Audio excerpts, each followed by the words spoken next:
Hey guys, Thomas from Team Soccer also here. Coming out with another 5 cards I have in your trade binder for July. And like usual, by the way, if this video hits 30 likes, I will give you guys another one of these in July. If you want to support me in any way, shape, or form and you buy cards off TCG Player, please use my affiliate code in the description below. Some of your proceeds will go back to the channel to no additional cost to you. And this goes for not just Yu-Gi-Oh, but other stuff like Vanguard, Magic Gathering, and whatever they have on TCG Player. I know some of my subscribers actually play Vanguard as well. So if you're buying any Vanguard stuff, you can use my affiliate link. I'll still get some of it, so that'd be great. And like usual, 39% of people watch my videos aren't subscribed. So if you're not subscribed, hopefully today's day I earn your subscription. Now the first card I have here on my list is Ultimate Sky Striker Hayate. Now these are coming out, you are at around $25, $26. And the reason I'm telling you guys to pick these Ultimates up is because Ulti Sky Strikers and high rarity Sky Strikers in general will always be a fan favorite. It'll be one of those decks kind of like BA, right? And OTS get harder to get by the day, especially now that we're not able to get OTS, especially older OTS, right? Ulti Kagaris used to be about a $20, $25 card, now they're $65. Shizuku's followed in pursuit. The next Ultimate Rare after that to come out was Hayate, which means that if history repeats itself, which it always does, Hayate will be the next $60 to $65 Ultimate Rare. And just like Kagari and Shizuku, these are 3-ofs in the deck. So this is a card you're going to want sooner rather than later. You spend, say, $75 on a playset, or if you get cheaper from a certain person, you could probably sell this back for about $160, $170. Make yourself a clean $100. And I think that these are very, very good investments to hold on to, even for longer after they hit the $65 mark. So get these before they get bought out. Get you some cash. And if you do, use the affiliate link in the description below. Now, the second card that I have here is Oddeyes Pendulum Dragon Ultimate Rare, coming out of Duelist Alliance. Now, this is actually an anime card, believe it or not, and it's highest rarity because it doesn't have a ghost. The ghost rare in that set was Stellar Knight Deltros. I'm not too sure why the cover card wasn't a ghost rare. But, so the highest rarity you could get of this is Ultimate Rare. And these have been known to skyrocket over time and get bought out.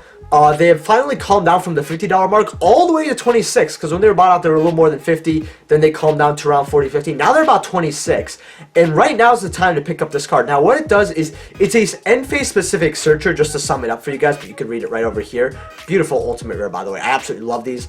I remember these for $5 actually, but it's an end phase search, which isn't too bad, but it's just too slow. And then it doubles the damage as its monster effect when it attacks. So it's not too bad of a card, but it is an anime-only card.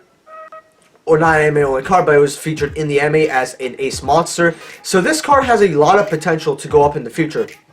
We've seen a lot of cards, even stuff like high rarity Utopia, which Utopia has a lot of printings, but its highest rarity I think is just DT, go up over time, right? So I believe that, man, I forgot what it's called because I hate, Arc V. I really just did not like this series.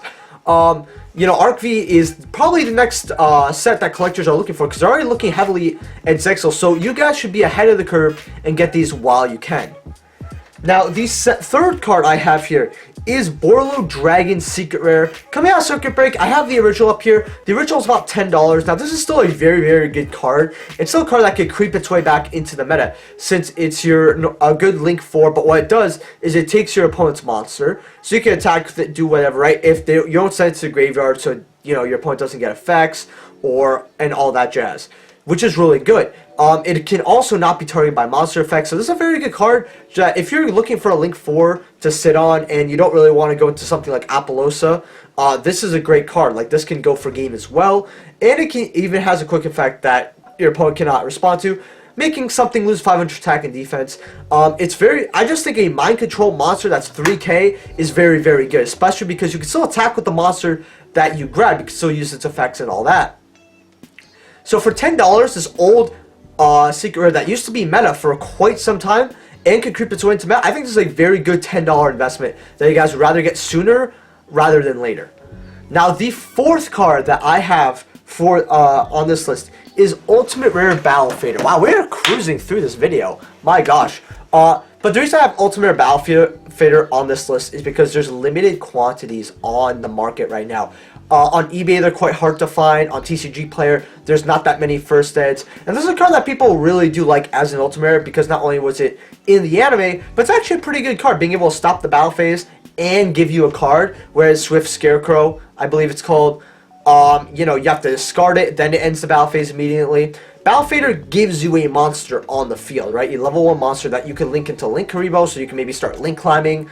Or you could just sync up. It's also a dark monster, a level 1 dark, so it's a very, very good attribute as well. This is an older ultimate rare out of 5Ds, and like I said, they're moving quickly, right? And this is a card that, again, you're going to want to place it up.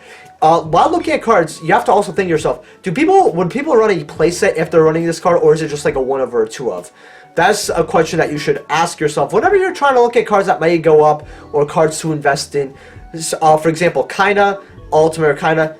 People really only run 1 copy of her, right? So she's not going to skyrocket to some crazy price. Maybe 2, but most likely just 1, right? Whereas if you have the option for Hayate, people are going to run 3 of that. So that's a better option. That's just a random example on top of my head. There's better examples, but yeah. So Ultimate Battle Fader is my 4th card that you guys should have on this list. And the last and final card that you guys should get, also, I'm going to stop the video right here very quickly and say, if you guys could get me to 100 followers, that'd be awesome on Twitter. Link in the description below. Would really appreciate. Also, would you guys like to see a binder collection? A lot of people have been asking that, and I was thinking that maybe I could show that actually. You know, show my personal collection, all that. Just let me know in the comment section below.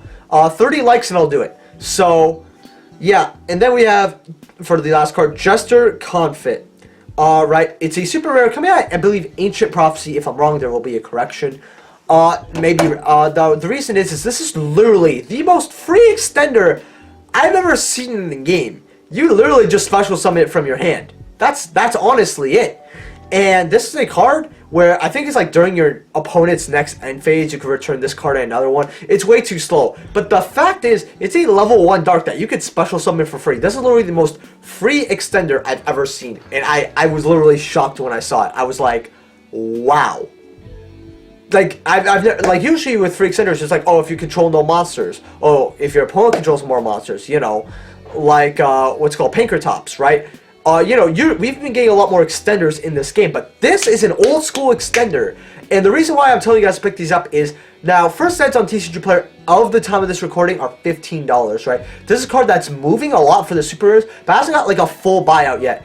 And first sets are going up to $30, right? But there's a few first set listings that are very, very cheap right now. And this is why I'm having this on my list, because I want you guys to go grab those copies before someone else does, right? You could have this extender that a lot of people are looking for, and you could get this at 50%, right? So you could either have it for yourself in your deck, or you could just sell them off, trade them off, do whatever, right? But this is a card that you guys, this is very, by the time you see this video, they could be gone. So I highly suggest that after this video, if you're thinking of putting your money on a good investment, or you're interested in a card like this, to get it right now. It also has a common printing that's $2 as well.